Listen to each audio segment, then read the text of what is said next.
되게 특이한 사항을 발견을 했습니다. 코로나19에 대해서 말씀하겠습니다.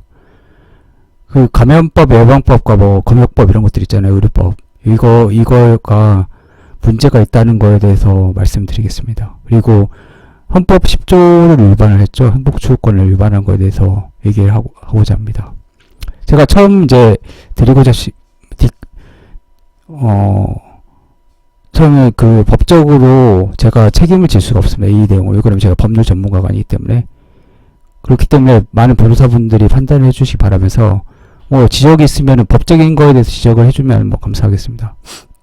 대해서는 제가 뭐 경험히 받아들이도록 하겠습니다. 네. 그래서 제가 민원을 한번 내봤어요. 저는 그거에 대해서 법정 전염병 1급으로 지정이 돼야지 않습니까? 보건복지부 장관이.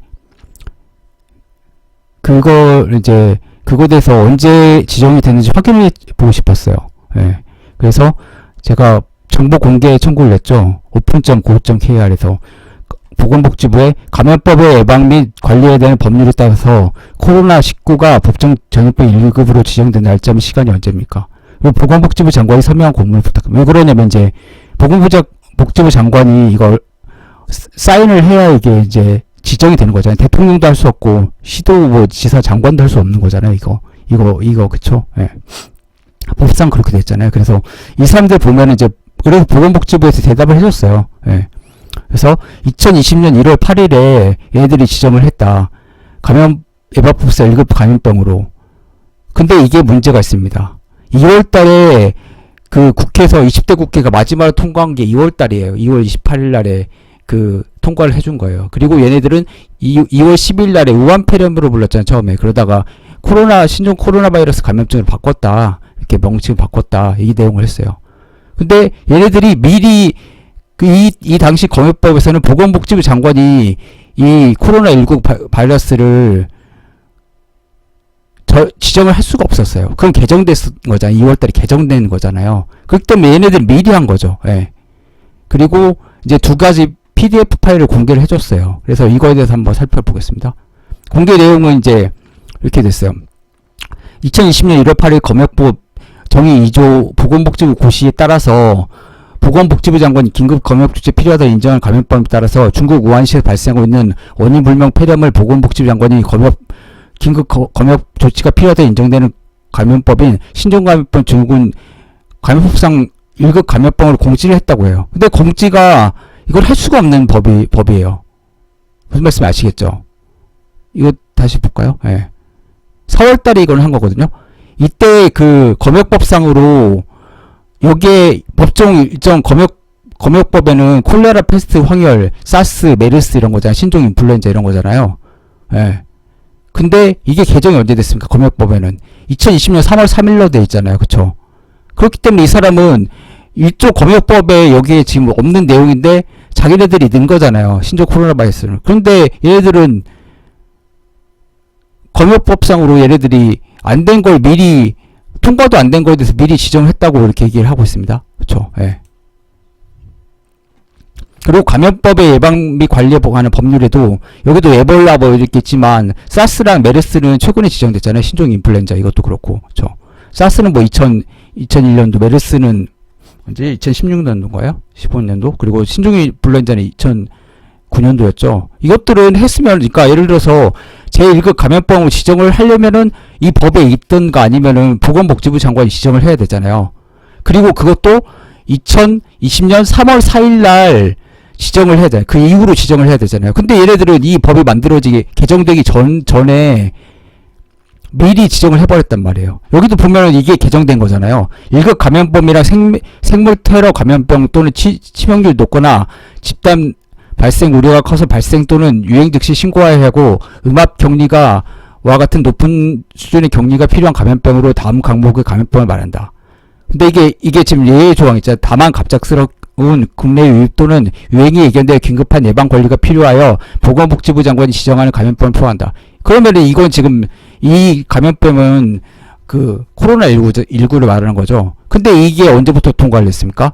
2020년 3월 4일날 통과됐죠. 2020년도 2월 마지막에 국회가 20대 국회 마지막으로 그걸 의결했잖아요. 기억나시죠? 이거하고 폐회했잖아요. 기억나시 않습니까? 그래서 이 사람들이 한 거예요. 여기 보면은 자 여기에 보면은 뭐 이건 아까 제가 읽어드렸고 보면은 주무관, 서기관, 질병정책과정이 전결이 돼 있죠. 그러면 이거에 대해서 보건복지부 장관 사인은 어디 있습니까? 없지 않습니까? 물론 이 사람들이 예를 들어서 했다고 하고 보건복지부 장관한테 보고된 사항도 없잖아요. 보건복지부 장관 그리고 박능우가 뭐 이 사람이 뭐 의사도 아니고 이런 감염병에 대해서 저보다 더 모르는 사람 아니에요. 그렇죠? 사인은 없지 않습니까? 이게 분명히 이 사람들이 뭐 한 거예요. 분명히 저는 사인이 있는 걸 달라고 했습니다. 정보공개에서. 또 이걸 보세요.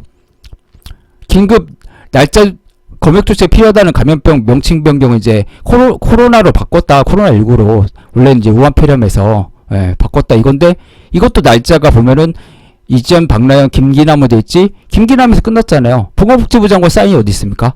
아무것도 없지 않습니까? 자기네들이 그냥 지정한 거잖아요. 이 사람들이. 자기네들이 토론해가지고. 보건복지부 장관이 지금 여기 어디 있습니까? 세월호에 지금 박근혜가 없었듯이 보건복지부 장관이 여기 어디 있습니까? 그래서 저는 이제 이걸 지정하고 싶어요. 사인이 없다. 첫째, 보건복지부 장관. 감염병 예방법상 보건복지부 장관 사인이 있는 문서는 분명히 없었습니다. 제가 정보 공개를 했을 때. 그래서 뭐 제가 모를 수도 있어요. 이거에 대해서. 그러면 이제 뭐 그냥 뭐 보건복지부 공무원이 정했다고 합시다. 뭐 주사나 이런 사람들이.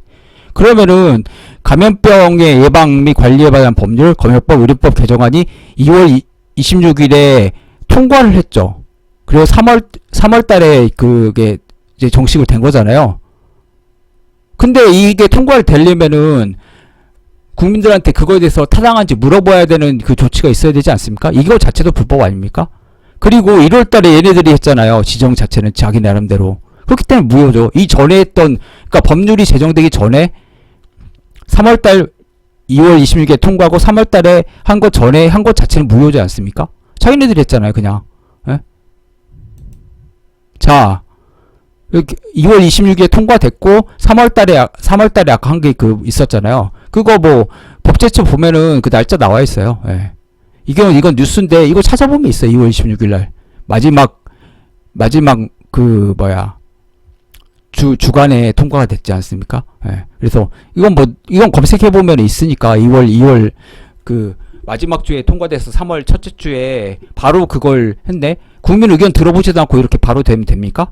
아무리 그거에 의심스럽고 세월호는 300명 죽었고 옥시 사태는 3,000명 죽었는데 결핵은 몇천 명이 죽어가는데 다재내성 결핵으로 그거에 대해서 OECD 1위에 대해서는 아무런 조치를 취하지 않다가 갑자기 이건 후다닥 이렇게 정부가 저는 이렇게 빨리 대응하는 거 본 적 없어요. 1월 아까 며칠에 했죠? 1월 8일이었나요? 저는 1월 한 2일 정도의 뉴스를 본 것 같거든요. SBS 1월 초였잖아요. 뉴스 나온 게 우리가 안 거 자체. 근데 1월달 초에 바로 그냥 이걸 지정해버렸어요. 이렇게 빨리 정부가, 보통 정부는 되게 미직미직 하잖아요. 엄청 빨라졌네. 갑자기 이게 이상하네요. 이상하지 않습니까? 감염법 예방법 문제는 뭡니까? 지금까지 그러면 행정조치와 법상 검역은 모두 무효죠. 그래서 이거에 대해서는 제가 디스클레이머를 하겠습니다. 제가 책임질 수는 없어요. 이거에 대해서. 저는 그냥 문제 제기를 하겠다는 거예요. 그냥. 법적인 잘 모르고 무지한 사람이기 때문에. 그리고 문재인 대통령이 뭘 말했습니까? 행복추구권을 얘기했죠. 행복추구권은 뭡니까? 사람이 자유롭게 돌아다닐 수 있는 권리도 포함되는 거 아닙니까? 그리고 경제가 이렇게 파탄나는 것에 대해서 어떻게 책임져야 됩니까? 지금 그리고 보십시오. 학부모들 보십시오. 1학기 때는 뭐라고 했습니까? 나 절대로 애들 안 보내겠다고 청와대 청원 넣고 그렇지 않습니까? 지금 그렇게 애들 가서 어떻게 했습니까? 다 나자빠져가지고 이제 제발 학교 좀 보내겠다고 그런 식으로 바뀌지 않습니까? 스탠스가. 자영업자들은 다 어떻게 할 겁니까? 그리고 재택근무하는 사람들은 굉장히 축복받은 사람들이죠. 저만 해도 그걸 할 수가 없어요. 저도 재택근무 하고 싶은데 할 수가 없는 사람들 뭡니까? 그러면은 버스 지하철 타고 다녀야 되는데 그거 걸리면은 정부 책임질 겁니까? 그냥 미국 그렇게 그렇게 합시다. 그러면은 우리나라는 뭡니까? 미국식을 따라서 해야 되죠. 그건 맞지 않습니까? 그러면은 미국 트럼프 대통령이 뭘 하고 있습니까? 경제 봉쇄를 하고 있습니까? 무슨 조치를 취하고 있습니까? 아무것도 안 하고 있습니까? 그럼 우리나라는 트럼프 대통령을 따라서 해야 되는 게 자유민주주의 국가 아닙니까? 근데 트럼프 대통령과 반대로 중국식 그 방식을 채택을 하고 있습니까? 왜 학교를 폐쇄하고 멀쩡한 건물을 폐쇄하고 그러니까 다녀가지고 만약에 그게 폐쇄된다면 저 이해를 하겠어요. 그러니까 뭐 예를 들어서 단란주점, 유흥주점이라 이런 것들에 대해서 저는 지정하게 뭐라고 하지 않겠습니다. 근데 왜 일반적인 시설까지 왜 그런 것들을 왜 해서 국민 생계를 막막하게 합니까? 예? 저는 이거에 대해서 지켜보겠습니다. 그래서 헌법 소원을 해야 된다고 생각합니다. 이거에 대해서. 예? 분명히. 그래서 그 민변에서 민주사회를 위한 변호사 모임에서 참여연대 사단법인 오픈데에 있어서 뭘 했습니다. 정보인권연수구에서는 5월 29일 날에 보건복지부 장관, 질병관리본부장, 서울특별시장, 서울지방경찰청장이 개인정보 자기결정권, 사생활 비밀과 자유 등을 침해했다고 헌법소원을 추천한 것도 이게 뭐냐면 이제 이태원 그때 클럽 사태잖아요.